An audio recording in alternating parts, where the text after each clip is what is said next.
Well बावलो कैसे हो। स्टेंसिंग scene 5 volume 2 आ चुका है एंड नो डाउट जो थ्योरी हम बनाते आ रहे थे बहुत कुछ उसमें से सही देखने को मिली है। यस, जो रेगुलर व्यूअर है वो जानता है। फाइनली वी नो कि एक्चुअल अपसाइड डाउन क्या है। फाइनली विल बायर्स ने अपनी आइडेंटिटी सिर्फ रिवील ही नहीं करी बल्कि उसने एक्सेप्ट भी किया। फाइनली हमें अल्टीमेट बॉस दिख चुका है जो कि वेक्ना नहीं है, माइंड फ्लेयर ही है। फाइनली हमारा हीरो गैंग वेक्ना को मारकर ये सब कुछ खत्म करने जा रहा है। फाइनली हमें पता चला कि there is another world beyond the upside down and Hawkins. Finally हमें सारे जवाब मिलते नजर आ रहे हैं एंड फाइनली मैं इन सभी को ब्रेक डाउन करने वाला हूं क्योंकि फाइनली हमें वॉल्यूम 2 मिल चुका है। तो दिल थाम के बैठ जाओ, वीडियो काफी अमेजिंग होने वाली है। शुरू करते हैं, लेकिन आज आपको दिल से भर के लाइक करना पड़ेगा वीडियो को क्योंकि आपको मजा आने वाला है आज की वीडियो में। ऑल्सो नए लोग जिनने भी अभी तक सब्सक्राइब नहीं किया है प्लीज सब्सक्राइब कर लो। 20,000 सब्सक्राइबर तो इस साल के अंत तक होने ही चाहिए बाबा। वेल एंड में हम देखते हैं हमारी हीरो गैंग मिलिट्री बेस में गन बैटल करते हुए अपसाइड डाउन में एंट्री कर चुकी है and I am damn excited कि थ्योरी सच होने जा रही है। साला फिनाले एपिसोड जो पूरे 2 घंटे का होने वाला है, हमें पूरे 2 घंटे सिर्फ और सिर्फ एक्शन एंड बैटल देखने को मिलने वाली है, यानी जाइंट वॉर। एक तरफ विल, काली 11 एक साथ वेक्ना को रोकेंगे, उसे डिस्ट्रॉय करेंगे। दूसरी तरफ अपनी बाकी हीरो गैंग डॉक्टर के एंड उसके सोल्जर से लड़ेंगे and no doubt Will the sorcerer का यहाँ बहुत ही क्रूशियल रोल होने वाला है क्योंकि वो हाइव माइंड के थ्रू डेमोगोर्गन्स को जरूर कंट्रोल करेगा एंड उनको सिर्फ वेक्ना की आर्मी के खिलाफ ही इस्तेमाल नहीं करेगा बल्कि यूएसए सोल्जर्स के खिलाफ भी कर सकता है या करेगा। क्योंकि देखा जाए तो जिम हॉपर एंड नैन्सी ही हैं जो गन बैटल में पार्टिसिपेट कर सकती हैं 100 ऑफ सोल्जर्स के सामने, जो कि पॉसिबल नहीं हो पाएगा इन दो का उनके सामने खड़े होने के लिए। बाबा I am damn excited for 1 January for the finale episode by God. दूसरी तरफ वेक्ना सभी 12 बच्चों के साथ हाइव माइंड कनेक्शन स्टार्ट कर चुका है जो कि अब हमें मालूम है कि वो क्या करना चाहता है। वो डायमेंशन एक्स जो कि अनदर वर्ल्ड है उसे हम डायमेंशन एक्स से ही रिप्रेजेंट करेंगे अभी के लिए, या फिर इसे राइट साइड अब भी कह सकते हैं जो फिनाले एपिसोड का नाम होने वाला है। कैसे होगा वो आगे मैं और डिटेल में एक्सप्लेन करूंगा। यस, उसे जोड़ना चाहता है अपने हॉकिन से एंड फाइनली हमें पता चल गया है अपसाइड डाउन तो बस एक ब्रिज का काम करेगा दोनों दुनिया के बीच में। एंड जो वॉल थ्योरी मैंने बनाई थी पिछली वीडियो में कि ये वॉल और कोई नहीं, ये एक वेसल का काम कर रहे हैं, यानी ब्रिज का काम कर रहे हैं दोनों दुनिया के बीच में। एंड यस, मिस्टर क्लार्क की वर्म होल थ्योरी भी सच होने जा रही है जिसकी एक छोटी सी झलक हमने 6th एपिसोड में भी देखा, जिसकी वजह से वॉल में छेद हुआ और high pressure 11 Kali and gym को मारने ही वाला था। लेकिन फिलहाल हमें पता चला जो क्रेजी फायरबॉल देखने को मिली थी वो उन वॉल्स को बैलेंस करके रख रहा है। अगर उस फायरबॉल में छेड़खानी होगी तो वो भड़केगा जिससे वॉल टूटेगी एंड सब कुछ अपनी तरफ वो सक कर लेगा एंड सब कुछ तबाह हो जाएगा। बाकी वेक्ना उन 12 बच्चों से सिर्फ डायमेंशन एक्स को ही जोड़ने का काम करेगा या उसके अलावा भी और कुछ करेगा। यस, और कुछ भी है। फिलहाल जो हम जाइंट मॉन्स्टर की थ्योरीज बनाते आ रहे थे, क्या आपने देखा वो जाइंट मॉन्स्टर कहाँ है? जो कैमाजोज लोकेशन है, ये पहाड़ जैसा पत्थर दिखने वाला ऑब्जेक्ट ही जाइंट मॉन्स्टर है, जो कि ये मल्टीपल हैंड्स या फिर लेग्स कह सकते हो। यही लग रहा है कि ये एक्चुअल माइंड फ्लेयर है जो जिंदा नहीं है, सिर्फ उसकी सोल एक्टिवेट है। जो हमें माइंड फ्लेयर के पार्टिकल दिखते हैं वो उसकी सोल हम कह सकते हैं। तभी सभी 12 बच्चों के मुंह में वो माइंड फ्लेयर के पार्टिकल्स भी डाल रहा है एंड इन 12 बच्चों की मदद से वो एक ऐसी पावर को जनरेट करेगा जो कि मरे हुए माइंड फ्लेयर को जिंदा करेगा। एंड ये है असली माइंड फ्लेयर जिसका अभी तक हम जो शैडो फॉर्म देखते आ रहे थे, ये होगी उसकी actual physical form, actual physical body. क्योंकि लीक रूमर आया था कि एक जाइंट मॉन्स्टर देखने को मिलेगा जिसका माउथ उसके पूरे मुंह में होगा।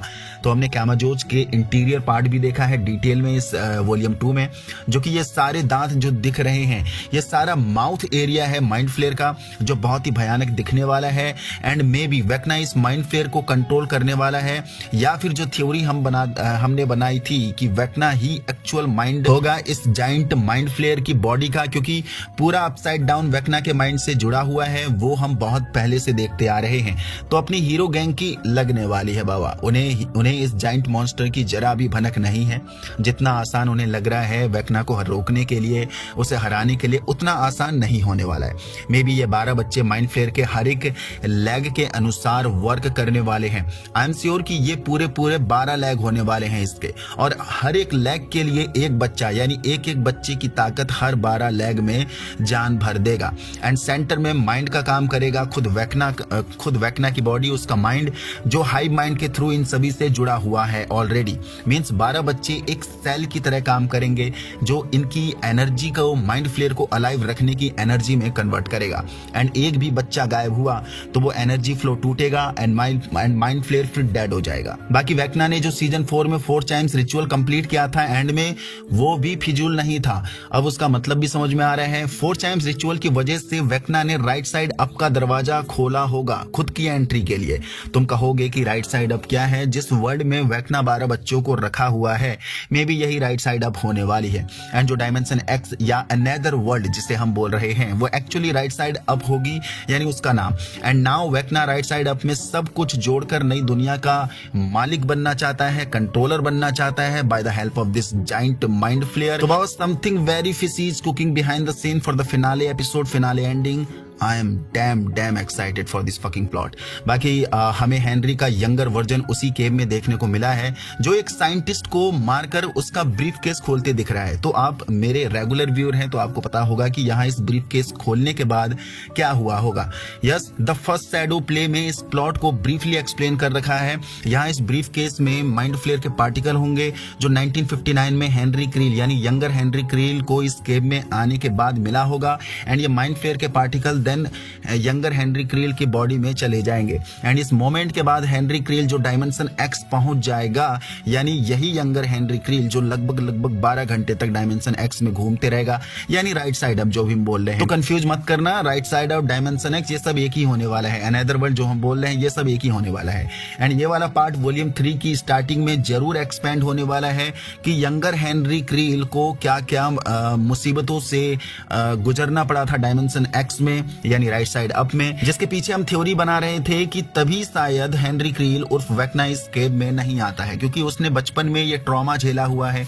ये एक नाइटमेयर की तरह उसे बार बार हॉन्ट करता होगा, जो उसने 12 घंटे लगातार झेला है। और इस चीज का पता मे बी 11 एंड काली जरूर लगाएंगे ताकि वेक्ना की कमजोर कड़ी को ढूंढ सके। वेक्ना जिस मूव का इस्तेमाल करता है अपने शिकार पर डोमिनेंसी के लिए, उन्हें मैनिपुलेट करने के लिए, ओवरकम करने के लिए, उसी का पैतरा उसी पर इस्तेमाल करेंगे हमारी हीरो गैंग। यानी उसके फियर को जानेंगे एंड उस फियर का इस्तेमाल उसे कमजोर करने में करेंगे, वेक्ना को कमजोर करने में, जो कि उसी केव में जाने के बाद ये राज हमें पता चलेगा। तो अभी केव का लूप होल और भी ज्यादा एक्सपेंड होने वाला है, जो मे बी वॉल्यूम 3 यानी 1 जनवरी को जो वॉल्यूम 3 हमें मिलेगा, उसके स्टार्टिंग में लॉन्गर पार्ट यही होने वाला है, यंगर हेनरी क्रील का वर्जन। तो ये थी ending explain video for the volume 2। And next जो वीडियो होगी वो होगी और भी मेजर प्लॉट्स को ब्रेकडाउन करने के ऊपर, जिसमें हम डॉक्टर ब्रीनर की डायरी के बारे में बात करेंगे। ऑल्सो हम डॉक्टर के असली मंसूबों के बारे में भी बात करेंगे कि क्यों वो 11 के ब्लड से उसके जैसे और भी सुपर ह्यूमंस बना रहे हैं, जबकि 11 एंड काली ही इतनी धमाका मचा रहे हैं जिन्हें वो रोकना चाहते हैं। तो क्या है एक्चुअल मंसूबा इसके पीछे, उसके बारे में बात करेंगे। ऑल्सो ऐसे और भी मेजर प्लॉट हमें वॉल्यूम 2 में मिले हैं, तो उस पर भी डिटेल में बात करेंगे। ये थी सिर्फ ending explain video and future theory video, future prediction video. That's why यहाँ तक पहुंच गए तो आपको वीडियो पसंद आई, पसंद है तो लाइक कर दीजिए, नहीं तो चैनल को सब्सक्राइब कर दीजिए। बाकी आपने भी वॉल्यूम 2 देख लिया है तो आपको कैसा लगा है, what is your experience, what is your opinion, future के लिए क्या आपकी थ्योरी हो सकती है, क्या स्टोरी क्या आपको समझ में आ रहा है वॉल्यूम 2 के बाद कि फ्यूचर में यानी वॉल्यूम 3 में क्या कहानी मिलने वाली है, जरूर बता के जाने नीचे कमेंट बॉक्स पर। मिलते हैं नेक्स्ट वीडियो में।